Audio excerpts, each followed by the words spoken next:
Massive wins in the Carabao Cup tonight. Newcastle United knock Manchester City out. They open the tournament for everybody. The favourites gone, and it's the first time Man City have been beaten in the third round of any English Cup competition under the leadership of Pep Guardiola. This is a massive scalp. Arsenal through.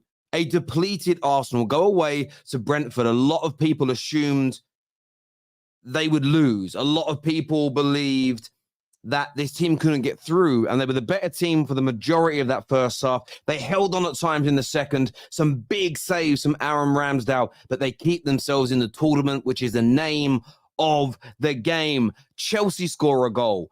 Chelsea win a game. And again, they rode their luck at times tonight. It was a Brighton team that lacked a clinical edge, some good saves from Sanchez in goal, but Chelsea put themselves into that fourth round draw, which starts in about 15 minutes time. We'll keep you updated with what is going on there. And Liverpool, they went 1-0 down. We all knew they would beat the championship team, Leicester, and they did a very good job. It was the only game of the three I didn't watch this evening. The other three I had on. So we will be speaking Liverpool on the show as well. But what a big night for Chelsea. What's a huge win, a massive win for Arsenal.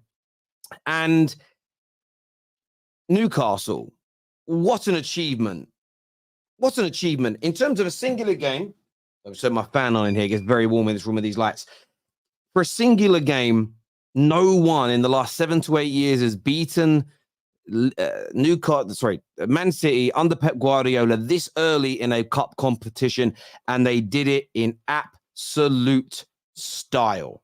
Absolute style. And the most important thing for me, and listen, this is because I think they are capable of this as a team, it guarantees no quadruple.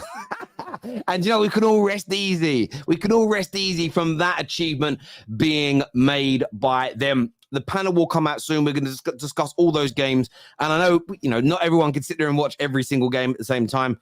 Because of my NordVPN and because of Setanta Sports, I just couldn't watch more than 3 at once. It's just too difficult. Main reason is I've only got 3 monitors in this room as well. So I had to sacrifice. And I looked at the ties and thought Liverpool's is the most simplistic. When I went 1-0 down, I thought, Jesus, if I picked the wrong one here, but maybe not. When I start breaking these games down, though, I want to start with Arsenal tonight. Look, Arsenal, it's so funny watching Arsenal kind of go into this game because I saw a lot of their fans kind of downbeat about it. There was a lot of talk online. Do we really need this competition? Do we need this tournament? And I thought the Arsenal players went out and said, well, we want to win. We want to prove ourselves. We want to show that we are good enough. And it was a very depleted Arsenal team. They weren't making these changes through choice. With so many injuries that they currently have to a lot of their first team players, the Trossards, Martinellis, Rice, Partey, Fabio Vieira, to name a few. Then there was some rotation thrown on top of that as well. Even with David Raya, he couldn't play. He's cup tied because he's officially on loan. Not cup tied, but he's on loan, so can't play against his parent club. So they really had to dig in deep tonight, Arsenal. And they did it very, very well indeed. Now, in the second half, you could argue they rode their luck. There was a few chances that, especially Wissa, should have scored for Brentford. Some very good saves from Aaron Ramsdale as well. But I do feel, having watched the game, on the balance of play, Arsenal deserve to go through. And the name of the game at this stage is stay in the tournament. You don't know who you're going to get next. You have no idea who you're going to draw in the next round. You could be away to Newcastle or away to Man United or away to Liverpool and think, tough.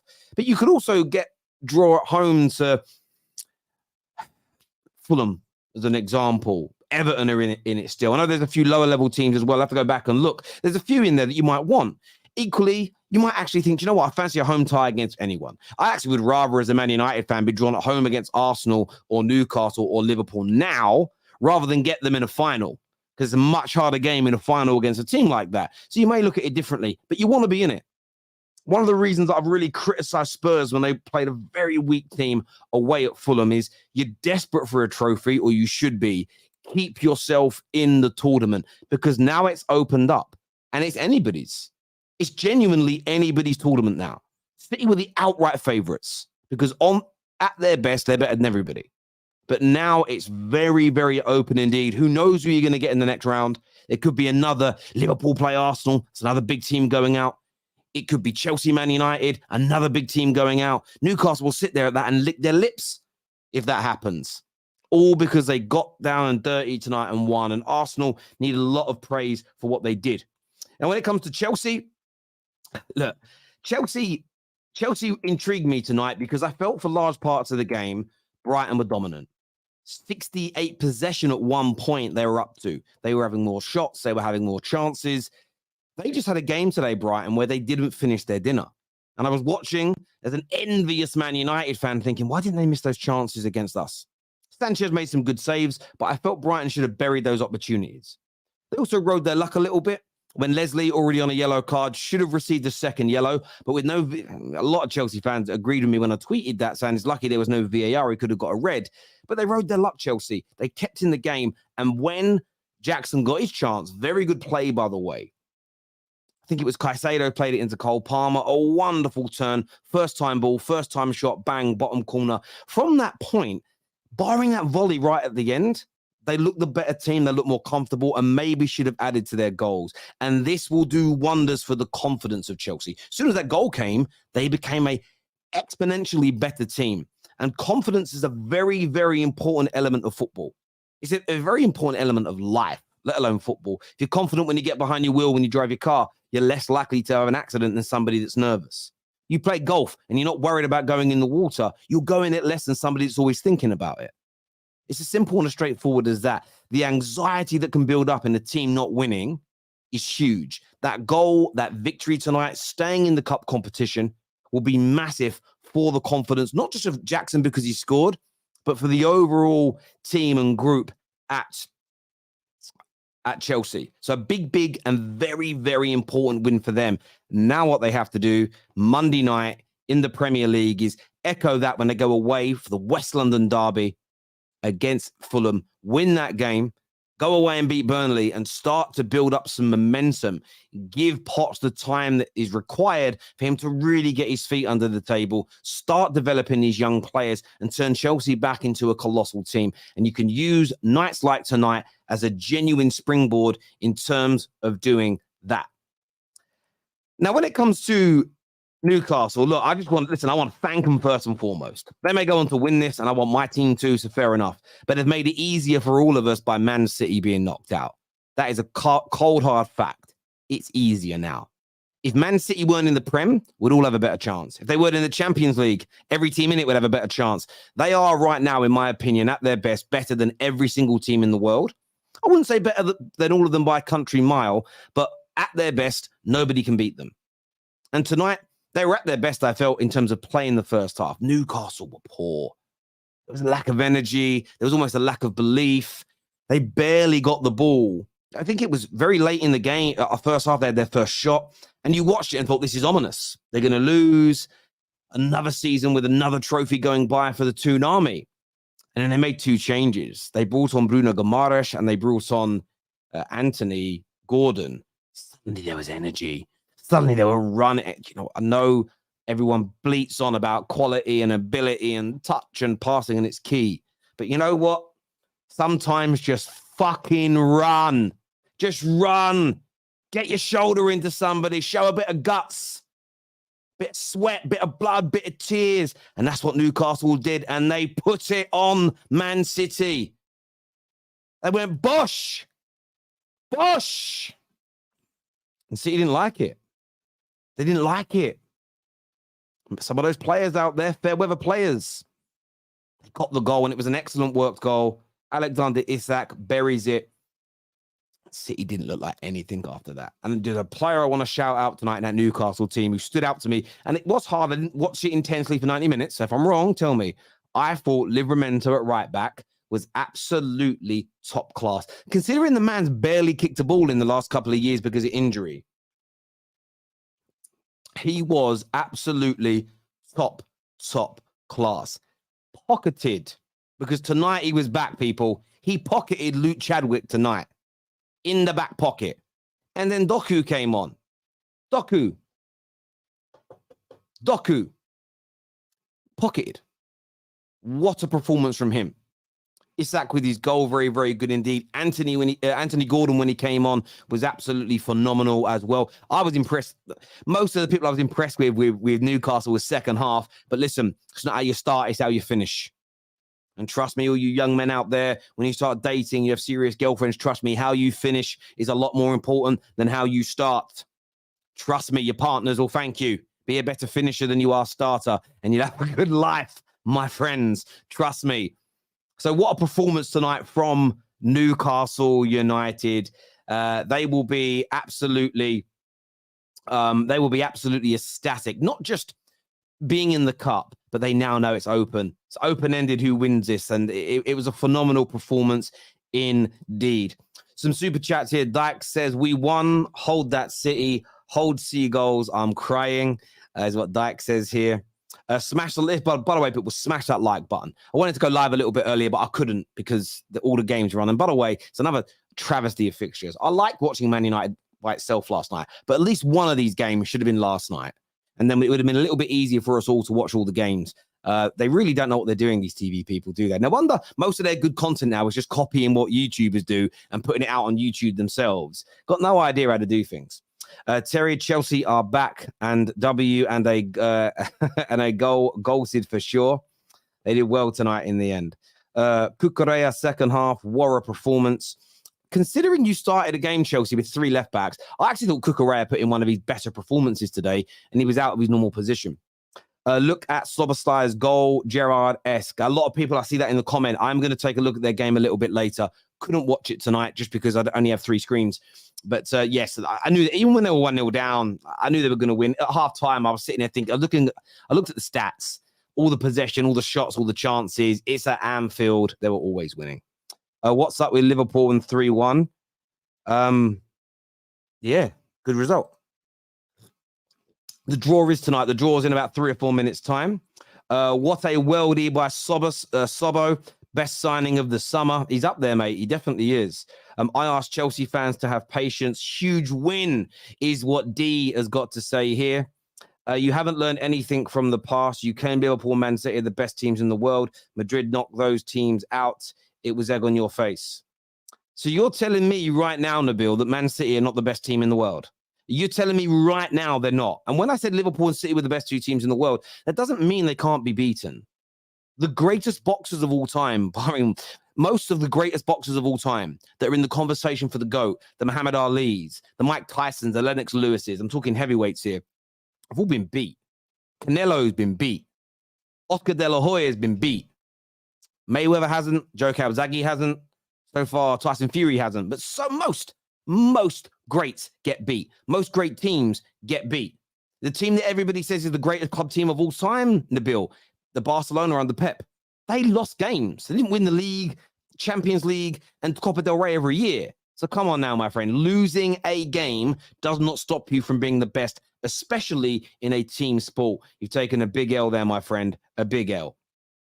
TV was off when Galadog Woof Woof came on. He didn't do too bad. Sorry, Chelsea, no 3 points this game. Race for 40 still on. Come on, Terry. Are you going to talk about Liverpool? Like I said, we've got Tom Little coming on. Samuel's coming on. They will speak about that game. I was very honest and open. I didn't watch it, so I'd be a fool to sit here and talk about it, wouldn't I? I'd make myself look rather stupid. I'd look like a right tool talking about a game that I did not have the capabilities of watching tonight. Man City going out just helped their fixture congestion and playing every 3 days. Listen, maybe it does, but you've got to win trophies, people. You've got to try and win trophies. You have to. And look, it might help them later on down the line, but they wanted to win. They want to win the quad. They want to win everything. You know, I'm not going to, I think twisting it that way, oh, actually, this is a good thing for City. No, it isn't. When you get knocked out of a cup competition, it's a bad thing for the team that goes out. Simple. Because you don't know what's going to come down the line. You don't know what's going to happen in the Champions League or in the FA Cup. You don't know. Stay in every competition as long as you can. This notion of it's good to go out, crazy for me. Terry, we will win trophies, but we had a group of children today. I don't know who you support when you say we. Specify, my bro. Specify. Here's your trophies. I don't kind of get that, but thank you, bro. One of my members. I tip my hat to Newcastle now. It's a comp Gordon. Okay, it's a comp, and Gordon, you're saying he was great. Yeah, he was. I think it was excellent when he came on. He looked very, very good indeed. Look, I'm going to start bringing out my panel now to have their say on the show. We've got Jerome here, who is a gooner, talking to us tonight. We're going to be having D-Man as a Newcastle fan. Tom Little is going to be on with us as well. So far, though, no Chelsea. I don't know where the Chelsea boys are at. I thought they'd be here, gleeful, buzzing, over the moon. They've won a game of football. Maybe they all went out and didn't watch it thinking they were going to go out tonight. I don't quite know. Welcome back to the show, gentlemen. Hope you're all well. I hope you're all doing good this evening.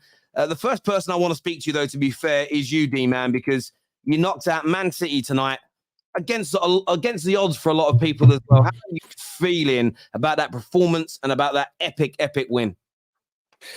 Well, you're all very welcome. That's what I was going to start with, because we've done the whole competition a big favour.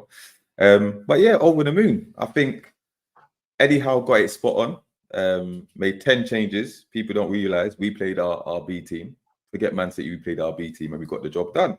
I know you mentioned Livramento, man of the match by far. I think only once did Doku get the best of him. Other than that, clamped Grealish. Joe Linton, first game back from injury, was amazing, I thought. Got the assist for the goal for Isak, who was very good as well. But people say that we were poor in the first half. Listen, Man City were always going to have more of the ball. I think the only disappointing thing that, from our perspective, is when we did get the ball, we did very little with it. But if you look at it, how many clear-cut chances did Man City really create? Our plan was to soak up the pressure, hit them on the break, and then go for them in the second half, and that's exactly what we did. So, listen, that's four clean sheets on the bounce, 4 wins. Listen, our season started off the international break, so I'm a happy guy. I think to a man, we're very impressive. Paul Dummett, Lascelles, who, doesn't bold, he give us the most confidence at the back, but he had a very good game. Pope made 1 save. Listen, masterclass. Eddie Howe masterclass. Pep lost his head. Haaland's screaming for Isak's shirt at the end of the game. Listen, 10 out of 10 performance. There's no complaints. We showed it can be that we showed how to beat Man City. So happy, man. Happy days. I thoroughly, mate, deserved it. As I say, the first half I thought was a bit ominous. I thought at some point they were going to create that goal, get that opportunity. But the second half, you came out and was just, you came out like a freight train. You almost scared them in that opening 15, 20 minutes of that second half. And they never really recovered from that relentless press, the aggression. And then the crowd got up as well. And it just became and you very rarely see City look like rabbits in headlights. And to be fair, on the first half, quickly, who had the best opportunity of the first half? We did. When Murphy went through, he could have squared it, chose to shoot. But yeah, second half, I think the changes obviously helped, bringing on Bruno and Gordon. I think that gave us more control and more energy. And like you said, they couldn't handle the press. They couldn't handle the aggression, the physicality. We were onto them. They kept on losing the ball, like winning the ball in midfield. I thought the only slight disappointment was Tonali. I don't think he had the best of games again, but he got better as it went on. But yeah, it's like they panicked. Man City had no composure on the ball. They ran out of ideas. It seemed to be like once they brought Doku on, ping it out wide and see if he can create something. And we pretty much nullified him. Grealish was anonymous in the whole game. Alvarez, he had a couple of opportunities in the first half, but after that, I think we steamrolled them. Second half, we absolutely steamrolled them, and they were surprised they didn't know what to do. They did not know what to do. So happy days, man. Mate, happy days. I hear you on that completely. I do. I think you more than deserved it. Jerome's here, Arsenal fan. I looked at your lineup tonight. I looked at your injuries. away at Brentford, a hard place to go, only one defeat in the last 18 games at home. How proud of you were you with the performance and the win? And did this show that, your fringe players are up for this fight this year? I think it was a classic cup away game away from home. It's not the most eye-pleasing, but it's just about getting through. Last year, we went out early, the first game against Brentford, first round, which was disappointing. So I'm more happy to go through rather than the performance as such. I think in the first half, we had a few chances, but second half, it was just about defending, really. But the game was always going to be like that. With a makeshift team, it was never going to be the most eye-convincing or anything to really get a real impression from or talk about how the rest of the season will go. Probably to start from back to front, I think Ramsdale had a good performance, which gives Arteta more of a selection headache, which probably isn't the best thing because I want some consistency but in our 11. But that save he done in the 65th minute where he tipped it onto the post, that was class, and that lets Arteta know that Ramsdale's still here. But it's pleased to see the back four defend well. I think Kiowa, Tomiyasu, Gabriel, White, they all had solid games. I think Kiowa done one block in the second half, which was top defensive performance. I'm kind of more happy about how we defended rather than how the forward players done. Because with those defenders that played, I feel like they're actually going to play a major part in the season. They're going to actually be important for us. So it was good to see them defend well.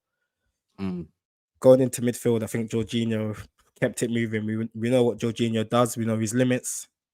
The North London derby mistake was rare. Nothing that he normally does, but kept it moving. Smith Rowe had moments in the first half. I wanted a bit more from him. It was his first start in, I think I see a stat that is his first start in over 500 days or something like that. So, but yeah, it was a bit disappointing, man. He picked up the ball in space just before he came off and he passed it to Zinchenko as if to say, you take responsibility or you go off and change the game. And then, do you know what I felt interesting about it? What I thought was interesting is this. I think if most teams in the Prem played their fringe players, their second team, away at Brentford, who predominantly played their main players, most of our teams come away with a draw or defeat because they don't get beat by very many teams at home anyway. So I think you guys should be tremendously proud. Of course, there's always going to be areas that you can nitpick, but it's cup football and there's always, and what I thought was really intriguing tonight, I felt like an FA Cup day. I was watching all three games at once and it felt more like the FA Cup than it did the Carabao Cup. It was so exciting to watch, and you guys, you made yourselves proud. Obviously, we are going to get onto Liverpool. The draw is coming very, very soon. So we'll bring that to you live, and we'll get the reactions to the viewers on that. Don is here with us, though. Who's we see a Jackson, we see a Chelsea goal, a Jackson goal, and you guys get a very, very important win tonight. Surprise, surprise, Poch. You play people in their normal position. You drop certain man. And guess what? Chelsea look a lot fluid. Do you get it? I'm not saying Chelsea were perfect today. I'm not saying Chelsea were amazing today. I'm not saying Chelsea were Barcelona with Messi and Iniesta and them, man. But Chelsea had more attacking intent. Do you know what I'm saying? I came on here when we signed Cole Palmer. I spoke about him. People kept calling me deluded. I don't know what I'm talking about. He can't play in the 10. Palmer, again, one of our better players today. And he got an assist for Jackson. And he got the assist for Jackson's second goal, which should have been given, but it was given offside. He got 2 assists basically today, but obviously it's only 1 on paper. So these are things that Poch has been failing to do. Now he's done it. He's made all these changes. Maatsen in that attacking third, someone that can actually link up with players like Jackson, players like Mudryk, players like Palmer. Do you know what I mean? We're not constantly breaking down when we're attacking with these sort of players. So this is all I've been asking for, Terry, man. Change it up a little bit. Trust these players a little bit more because there's quality in this team. Because a lot of these experienced players like Gallagher, like Thiago Silva, they've been letting us down. Do you know what I'm saying? So I'm just hoping that this is a wake-up call for Poch now, that these changes need to remain. Do you get it? These changes need to remain. And Cucurella, man, this guy was amazing today, man. He was good. Very, very good, especially in that second half. Very, very solid. That's the first ever time I've seen him play at right back. I don't think he's even played there for Brighton. And he was really good today, man. You know what I mean? This guy's what, third choice for us? And there was rumors the other day that he wants to leave in January. So listen, I'm impressed. I mean, I was impressed with today's performance, man. Brighton weren't bad. You know, we had parts in the game where it was under pressure. But again, Leslie and Caicedo were just breaking up a lot of the play in there. And Cole Palmer, another good performance. So we kick on from here and we move. I'm not gonna get carried away and say Chelsea are back and that. It's just another way of building now. We can build from this. Do you know what I'm saying? So I'm happy with the win, man. I'm happy with that. Can I ask you one question, Don? One question. I've noticed something. Is it you feel like you played well because Poch was playing people in the right positions, or do you feel like you were playing well because Poch actually played people that you like? Played people in a normal position, for one. I can name you so many guys that played in a normal position today. Levi Colwill, for one. Go on. Did Cucurella play in his normal position? But Cucurella's a fullback. Did he play in his normal position? Hold on, let me land my point. Let me land my point on Cucurella. Yeah, because now you're trying to be disingenuous. No, there's a point I'm gonna make. What's the point you're gonna make then? So I saw there were some people not in their normal positions. My personal thing is that you didn't play Thiago Silva, you didn't play Gallagher, you didn't play guys that you Chelsea fans don't really like. Yep. And you played guys with quality, which actually made the team a lot better. It's not about, for me personally, it's not about as such the guys not playing in their normal positions. I just think you just play guys with quality and it flow better. You could be right. You could be right, Samuel. You could be right, to be fair, because I do think there's a quality issue with the guys that have been playing, and also you're playing guys out of position, like a Levi, for example. Like Levi Colwill today, he looked like the leader back there. Do you get what I'm saying? Terry, I heard your take on what you were saying to Lee Gunnar yesterday. And bro, you're spot on. Everything that you were saying, I agreed with it. You know, you can't be fully judging a guy, calling him rubbed and that when he's been played out of position. When all last season he basically played at left centre back. Today we were seeing Levi that we were seeing at Brighton. You know what I'm saying? Punching it into the midfield, trying to play the whipped passes. Mudryk, he's growing more and more confidence as the weeks go by. So these are things that we can build from, man. Samuel, you're right. You know what I'm saying? I think today was a quality thing. Cucurella, he's a fullback, so it's a little bit easier for a fullback to alternate sides because the angles aren't that different. But when you're playing a centre back at fullback, that's a whole different game, bro, because they look at the game differently. Do you know what I'm saying? So, yeah, man, we move from this. Yeah, look, listen, look, there were definitely two people out of their natural positions because you started the game with three left backs. But at the same time, it's about taking the chances and riding a bit of luck. If I thought Brighton should have scored 2 goals in the first half, I think, although they were good saves, poor misses, that would have changed maybe the complexion of the game. And then I saw a different Chelsea once you scored a goal. You look so much more assured, so much more confident. Man United played very well last night. A big part of that was because we beat Burnley the weekend where we weren't that great. Wins create confidence. It's as simple as that. It breeds more belief, and your players look better throughout the course of that game than maybe they did at the start, as an example. And look, I'm not taking anything away from you. Sometimes teams don't finish their dinner. At the end of the day, if you missing a shot is no different to you misplacing passes. It's a mistake at the end of the day. Yep. So you shouldn't be differentiating on them. But you guys did very, very well indeed. We're going to speak a bit more about Chelsea. We are going to cover Liverpool on the show as well. The draw, though, I think is about to happen. So we'll do some super chats before the draw, and then we'll delve into some more. This year says I tip. Sorry, we've done this one. Chelsea fans still missing because they need League W's. There's 2 here now, my friend. I did ask where they were earlier. Debbie here says, hey, everyone. Sorry, I'm feeling down, but I'm back questioning to everyone. Do you think this will help Liverpool, and does Chelsea have a chance?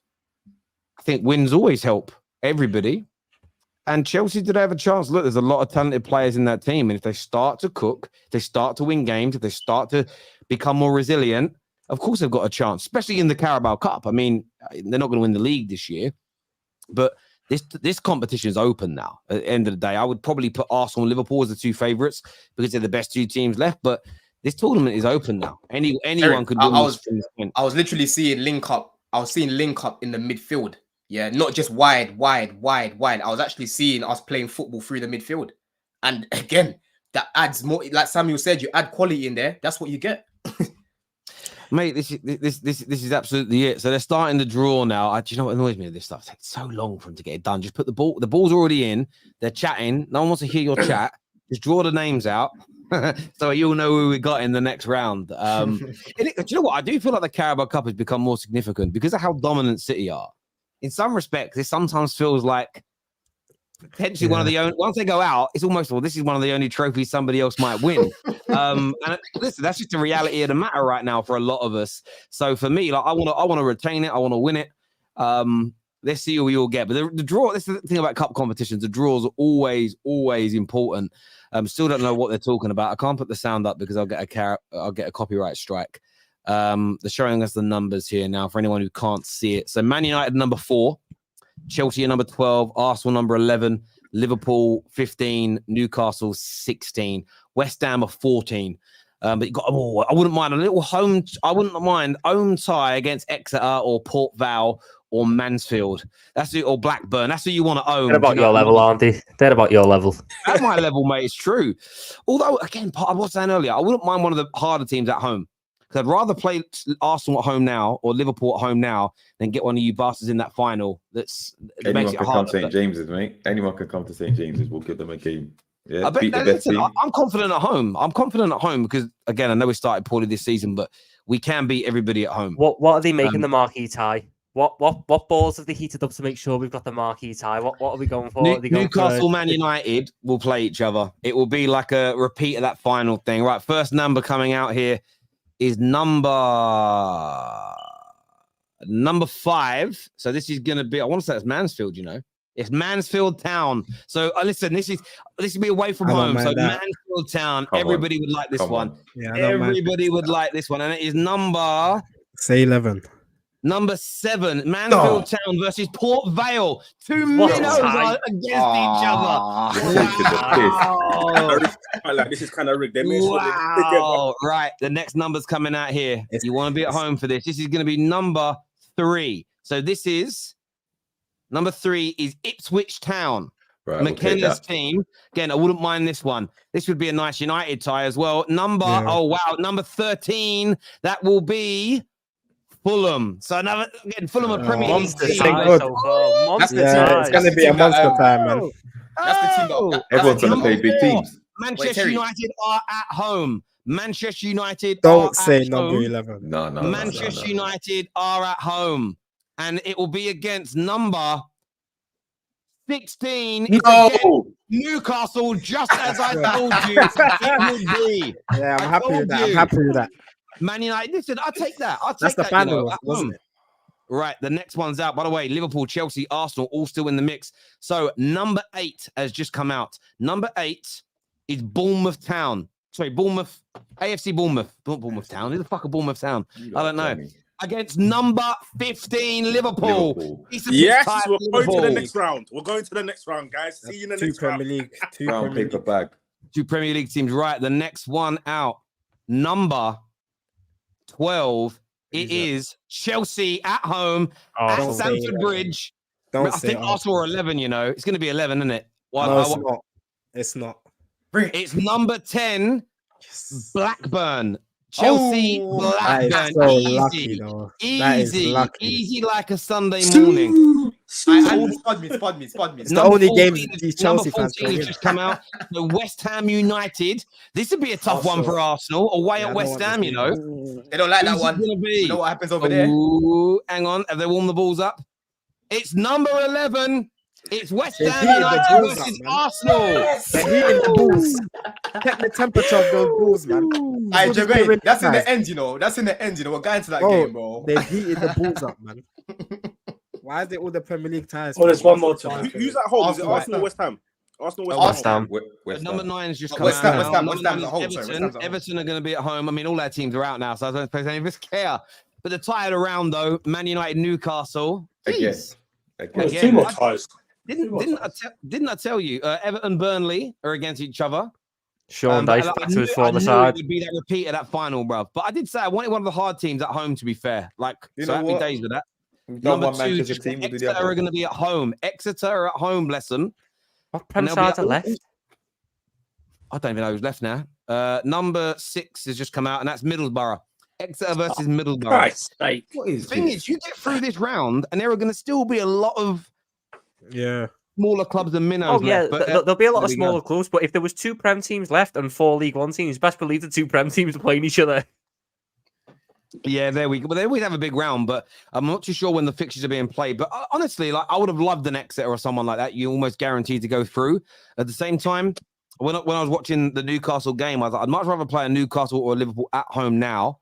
You might go out, but you knock them out, and that's a really hard team you don't want later on in the tournament, as it were. But how are you feeling about yours, Jerome, getting West Ham away?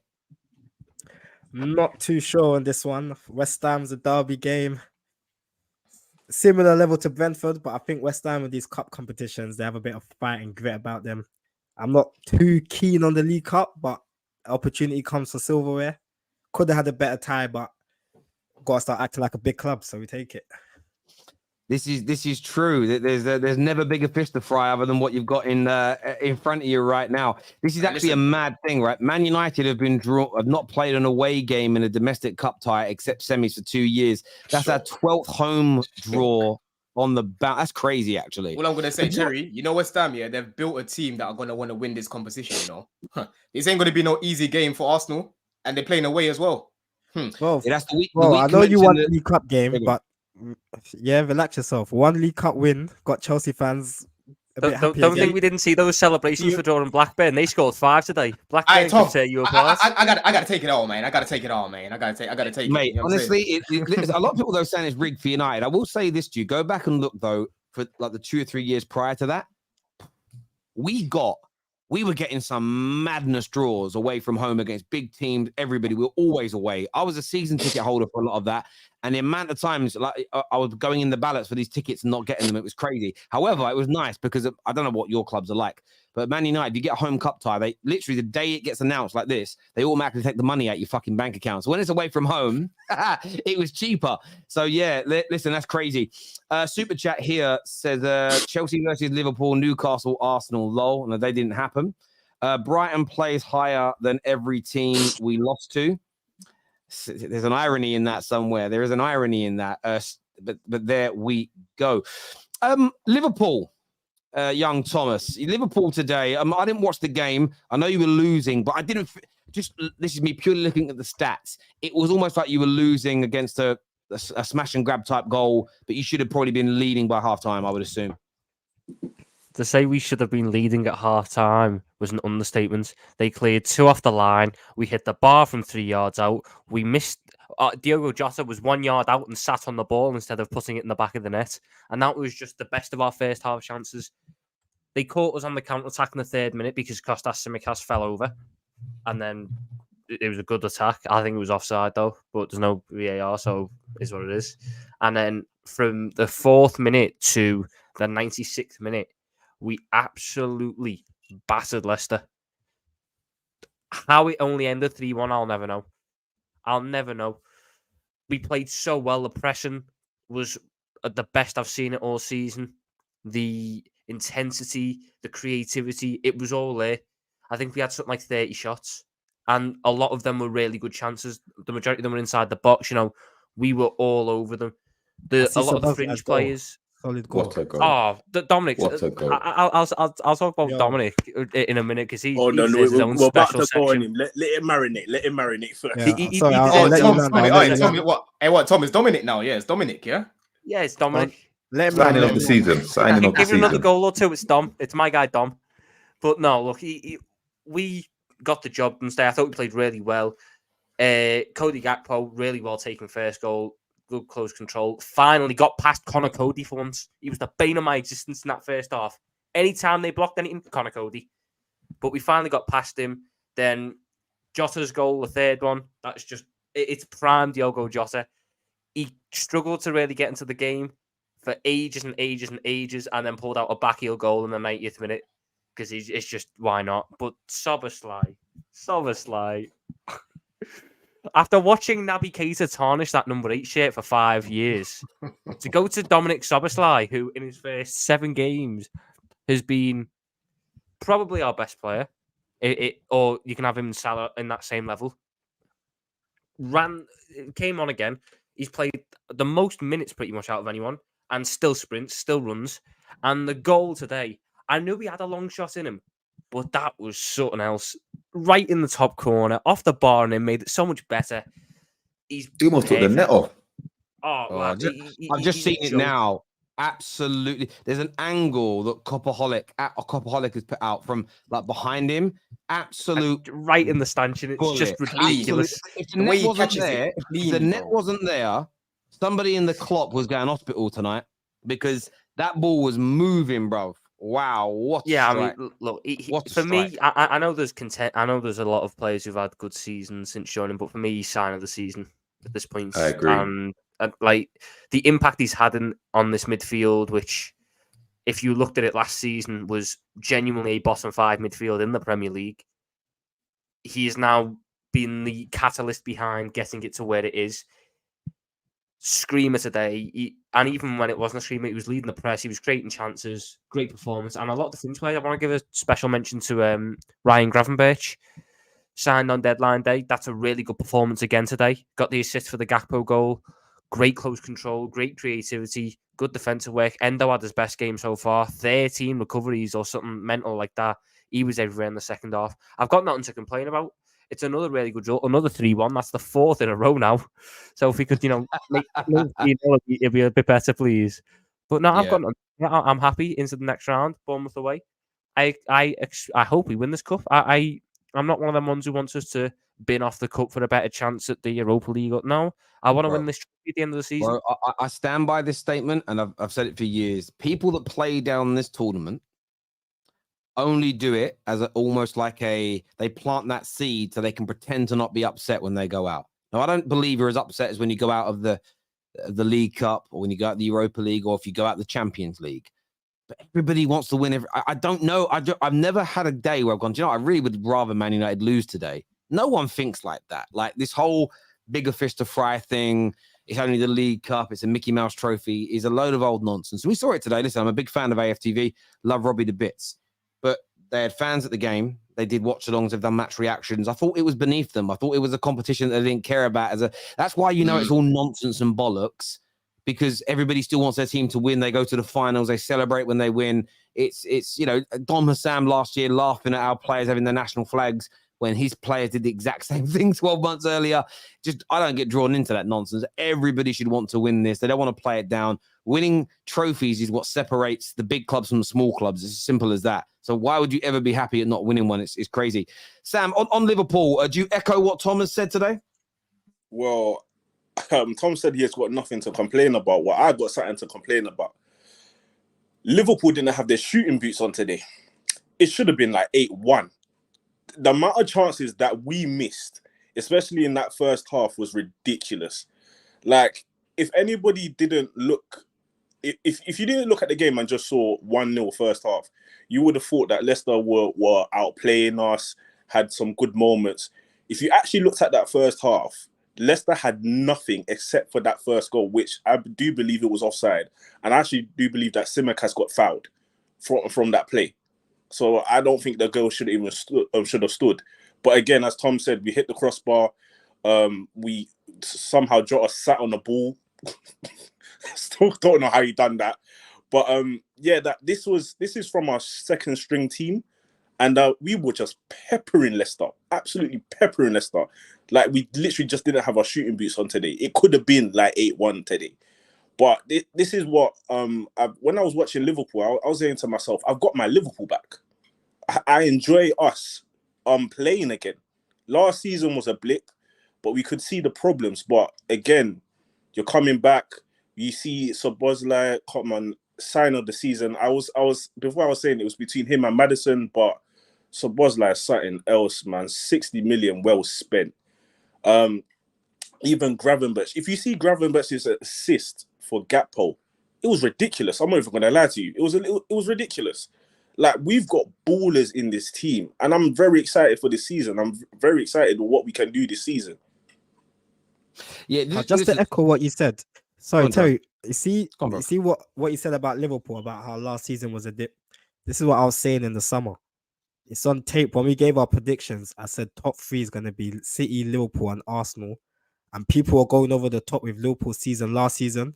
If you check the stats, in 2023, when their players came back, they were winning games. The performances were there. It was just too late because the damage was done. In pre-season, I think every game was 3 or 4 goals. The season started and it's just carried on. If they beat Tottenham, if they keep winning, people will be like, "Oh yeah, they didn't go anywhere." But a lot of people wrote them off, If they beat Tottenham, then they're serious. If they beat Tottenham, people were saying at the beginning of the season, Liverpool won't even finish top 5. That was crazy. I said, I knew they were challenged. But Yeah, to be honest, I think yeah. we all sleep happy today. Where all our clubs won, City's out. You can't complain. Facts. Yeah, facts. yeah, mate, 110%. Like the writing off of Liverpool in terms of, I still don't think they'll win the league at this point. But there was people talking not even in the top 5. I just thought was an absolutely outrageous comment to make. I didn't know much about Szoboszlai, but what a player he's been. I knew Gravenberch would be as good. The only midfielder you've signed, Endo, no one knew as much about him. McAllister's probably been the most underwhelming of the 3 main midfielders. And I'm not saying he's been bad, but I knew Gravenberch would look the way he does. And people sometimes, it's interesting because typically with Bayern Munich, they don't let players go that are still brilliant or got loads left in their tank. But at the moment, something about Bayern Munich doesn't tell me that Bayern Munich is Bayern Munich is Bayern Munich. There's a few little issues there at the minute, and I can't quite put my finger on what. Of course, it's still a brilliant club, a massive club. But they're lacking a DM. They're lacking that Paulinho. That's what Terry. If they got Paulinho, bro, I was gonna put money on them winning the Champions League. But I don't. They're too sold on Tuchel. I'm not like I don't think they're too sold on Tuchel. No, listen, I'm beginning to think what Big Steve said about Tuchel is right. I think there's something again kind of wrong with him. But again, the thing with Bayern Munich is I just think they had better players than Gravenberch in his position, but being better than Gravenberch doesn't make Gravenberch bad. Yeah. And I think that's sometimes as football fans, we get suckered into that of, well, who's like I had a debate the other day, who's better between Odegaard and Maddison.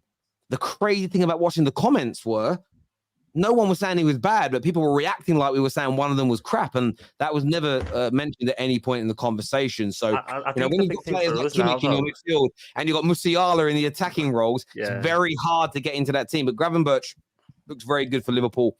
Yeah, I think the big thing for us now as well is the fact that when you watched us last season on midfield, it was the problem area. You're watching Henderson look so off it, Fabinho looks so off it, and then the backups will be brought in where Naby Keita, who might as well have just been on, he was never on it to be off it. He was just Naby Keita. Oxlade-Chamberlain, who has been a shadow of himself. James Milner, who was probably the best performer despite being 37. And now we've completely refreshed that midfield in one summer to the point where if we had to rest Szoboszlai, McAllister and Jones for the game, I back the boys we've got in by Chesic, Elliott and Gravenberch to come in and drop a good performance. Last year, I was terrified if Thiago had to sit out a game last season, I was petrified for our midfield. Now we've rebuilt a midfield in a season and it looks brilliant. You've added technical ability, but you've added, again, I know people hate to, you've added power, speed, pace, passionations. We've had the passionations in there. It's not even that, but you've added physical attributes that are just needed in 2023. By the way, viewers, I want to say a big thank you to John James. Not only did he become a member tonight, he's gifted 50 memberships out to you guys and a £100 donation to the Terrace series. Big up Terry and the panel. Respect your shows, my bro. Glory, glory, Man United. Thank you very much, John, for that contribution. It means a great deal to us here at the Terrace. It really does indeed. Sharim says that goal, Szoboszlai's goal, made me orgasm. Brother, that's haram. I swear you can't be saying that stuff publicly, my brother. But listen, you do you, bruv. I ain't judging you because that's a sin in itself. Well, when the manager goes into a match saying they are probably going to lose and then and it's going to help them in the long run, especially in the Club World Cup, I'm not surprised City lost. That's mind games. He's chatting rubbish. Mind games, and I'm happy he has egg on his face this time, man. No one ain't falling for that. He was rattled at the end of the game as well, innit? Oh, you see what he's talking to the official? He was berating that official, boy. He was not happy, but it is what it is. The Newcastle effect, isn't it? That's what we do. Ronnie here says, I ain't scared of Newcastle. Amrabat is key to the win. Look, I'm actually quietly confident. I think we could do all right. And I get why you would be. Newcastle, a very good team. Man United have started the season poorly. What's interesting is it's a month away and who knows what the land looks like by then? Who's got injuries? What form people are in? I'm confident because we're at home, and typically speaking, we have good home form. And yeah, look, it's one game for Amrabat, but he showed, like people have seen with Szoboszlai, like they've seen with James Maddison. I know what this Amrabat guy can do. People literally are too gassed over that track back and tackle against Mbappe. Like that's all he does. Research Amrabat and look there are lots of midfielders out there. Again, do you know what I like about Szoboszlai? You know what I like about what he's doing? What I like about Amrabat is these are guys that are really good footballers that the hipsters didn't know about because they weren't good on FIFA. They're not players on FIFA everybody was buying. So everyone thinks, they're trash. but they're quality. There's loads of footballers out there who may not be these star names everybody's heard of, but they're very good indeed. To be fair, Szoboszlai did have a special card in the last FIFA. Oh, okay, fair enough. But what I gauge it on the fact that we have 5.5 million people watch our shows, and throughout, like when we do transfer shows, Szoboszlai's name never came up from anybody ever, not once, and that 100%. tells me everything. I don't ever proclaim to have the encyclopedic knowledge of all what's going on in football, especially in Europe. But when people aren't mentioning their name, there's a reason for that. It's not because they're not good; it's because they're not hyped. Generally, we big up hype jobs, and that's it. Just gonna stand there and watch him glow. He's got a tattoo of Steven Gerrard quote. I don't know where that's from. Then It's about Szoboszlai. Was he a Liverpool fan? That's his idol, isn't it? Gerrard's his I don't know if he's a idol. Liverpool fan, but I know he's got a tattoo of a Gerrard quote. Oh, I highly doubt the quote came from Gerrard because it was a very sophisticated quote. Don't read the super chat, bro. There were comments. Blackburn isn't easy for Chelsea. Calm down, Don, is what Anthony says here. Backfire today, man. Blackburn. Top side. Top side. I would take anything I can get to get a win, man. You know what I'm saying? Then we can build from there. That's what You're it is, right? humble now, yeah? I'm just pleased we got a goal of the month winner. Yeah. What did you make of the performance tonight, Winter Surfer? Like Don's really happy with it. Do you echo what he's saying? I think Dom is like the rest. It's just relief. It's not like it's sort of like a few. We got that. I will say, anyone who's has an issue with the second goal, I will say Ugo Chukwu should have been sent off in that game. That was a very bad tackle, and lucky VAR wasn't there for that. So we got to balance it out. Do you know what I mean? We got to really balance it out. It was a very scrappy game, which I kind of like us that we've managed to come through that.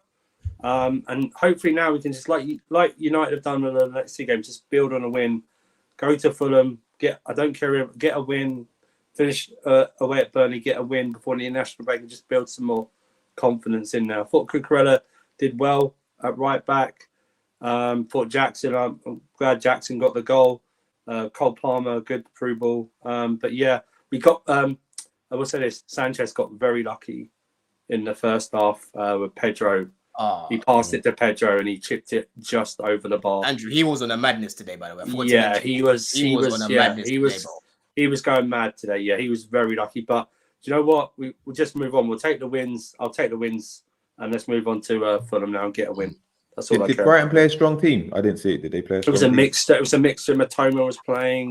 I think it was like a lot of our teams. Like no one's like again when Man United won yesterday, there was this whole you played the Palace B team, but they had first team players out there as well, same as us. I think all of our teams rotated a little, but it was still everyone's teams, especially. Actually, can I just address the chat?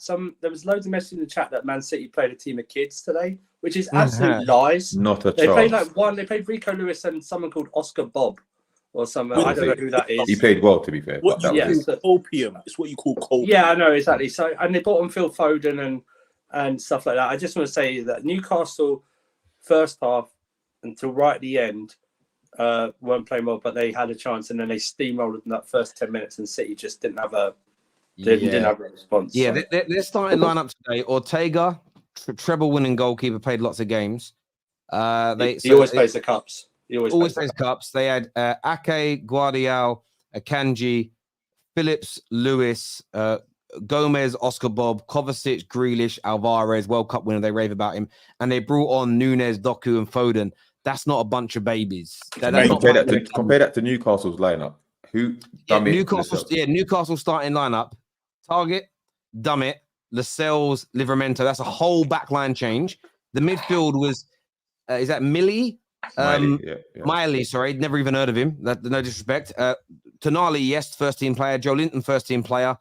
Hall, it was his first start for the club. Murphy on the right, Isak. So I would say Tonali, Isak, and Pope. They made 10 changes on the weekend. 10 changes in the weekend, and I would say there's 4 of what I would call first team players in that team from Newcastle. So yeah, do you know what the best stat from that game is now though?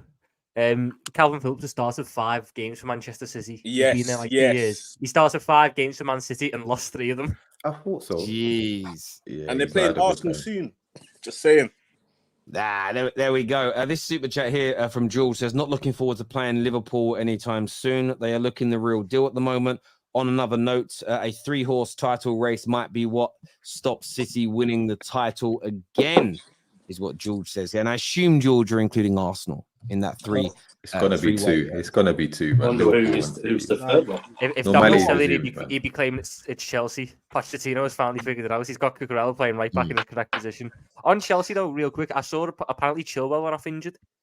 So Yes, is it true that you now have to play Cucurella at right back and Man Cit at left back and have no other full back depth after that?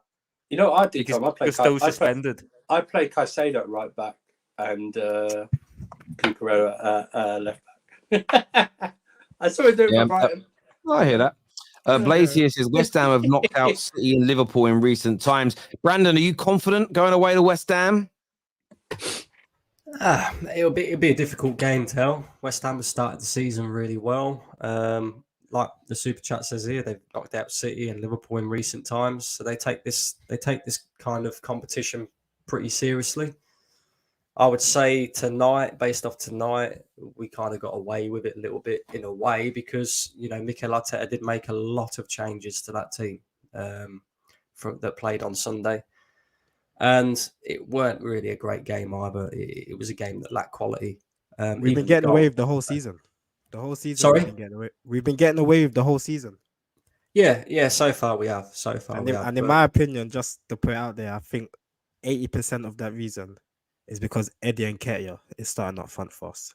So that's why I was telling Tel earlier. I can't really take much of these games when Eddie's playing up front because we're gonna struggle and it won't be eye pleasing. Yeah, no, I'm in total agreement with you. To be honest with you, I said this on the girls' stream the other day. I think when it comes to Mikel Arteta, I don't think he's a great manager. That's how I feel about it. I think he's a very good coach, but not a great manager. And there's a big difference between being a coach and a manager. Managers. It's still early in his tenure. He's young and it's second youngest manager after Gary O'Neill. I think you know what, to echo what you say, I think you rate Arteta, but he has flaws, and I think he does. He has big flaws, bro. He has big flaws, like playing inexperience for 100 minutes against Spurs. Like that's a big flaw. Please, let's not talk about that, please, bro. Please. But there's a lot of things that we have to take into consideration because I still think a lot of Arsenal fans are in cloud cuckoo land, thinking we're going to compete for a title this season. We ain't. As long as number 14 is on that pitch. Something's wrong. We're not. I mean, let's be real about it, right? We've got quite a lot of injuries right now, but you just have to look at the players that we have to rely on when we do pick up injuries. Like most of them played tonight. We played with a midfield pivot of Jorginho and Havertz with Emil Smith-Rowe. I'm just looking around that squad. The best way to compare it is we're trying to compete with Man City. People argue like, well, you can't do these combined 11 things with Manchester City because there ain't many Arsenal players that would get into Manchester City's first team 11, right? So I just think to myself, okay, cool. Let's do it a different way. How many of our players would get into Manchester City's 25-man squad? I would say the majority of our first 11 would get into Manchester City's 25-man squad. Cool. How many of them players that played tonight would get into Manchester City's 25-man squad? Well, honestly, today I was just happy about the win. I was looking at it and I didn't even care. I don't care about many of those players. I'll be honest. I'm sorry. Jesus has started one game this season out of 8 in total. And we won 4-0. There you go. Yeah, but look, I think he'll probably start this weekend as an example. And I don't think Eddie Nketiah would have started against Tottenham if Martinelli and Trossard were fit. And the reason I think that Jesus come off, I don't think Gabriel Jesus is 100% fit yet. So I understand where you're coming from. Did you see the goal, Tel? Tonight? Yes.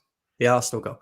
Even the pass from Eddie Nketiah. It was under hit. It weren't great, was it? Yeah, I mean, personally, listen, you scored from it. I'm one of these, like Rashford gets a lot of stick sometimes when he's in a position like Eddie Nketiah and he shoots and it gets saved or it doesn't go in. I want my attackers taking responsibility and shooting from that position personally. Even though the pass ended up being the right decision, it was a little fortuitous, I hear you. Some super chats here I want to do before the end. Says, like Big Steve says, we are relaxed, invincibles on. Yeah, listen, look. Not a City going chance. out tonight isn't going to impact their overall season. But at the same time, I don't want to hear you, man, celebrated winning this 4 years on the bounce. Amazing achievement. You've celebrated domestic trebles, so you suddenly can't play down the significance of this trophy. Endo was the real deal today. Give him some credit. Yeah, I mean, I'd expect him to be the real deal against a championship team. I genuinely would. That's not a dig. It's just the truth. He was all right today. It was all right. Gallagher so bad again, and is to be blamed for Jackson offside, missing 2 goals. Where are those who love to scapegoat him? Big up Terry, huge win. Come on, you Blues. And Amrabat on a double pivot. Casemiro looks like a ball. He does look good. He looks very good indeed. We had another super chat come through. It says, all you people need to go watch Pep's pre-match interview where he says, we're going to lose 70%. I will try, but I don't care. And the fans will need to understand not the message you want. Listen, and they tried to win. Again, Exactly. he tried to play. Why did he put games. such a strong team then? If he didn't, if he thought he was going to lose, behave, man. No Brodery, no party. Listen, it's not the only reason, but he said what he said, almost like he knew what a hard game it was. And Man United are getting a bit of stick because we've had all these home ties in the cup. I mean, in the last 5-6 years, when they've had hard ties, City, when they've had to go away to the good teams away from home, very rarely, and that's what happened to them tonight. And I think he said that as a precursor because he was a little bit nervous, and it turned out to be right. Boys, I want to thank you all for coming on. Viewers and my super chatters, you are absolutely out of this world as always. Back tomorrow with some more content for you, including the Top 6 show at 6 p.m. I'm actually getting into London tomorrow as well to check out a space for our new studio where we can all sit and do stuff. But a bit of work to do on that first. So I will be catching you all tomorrow. My panel, top notch as ever. Until next time, take care. Goodbye. God bless. And I'll see you all again soon. Peace.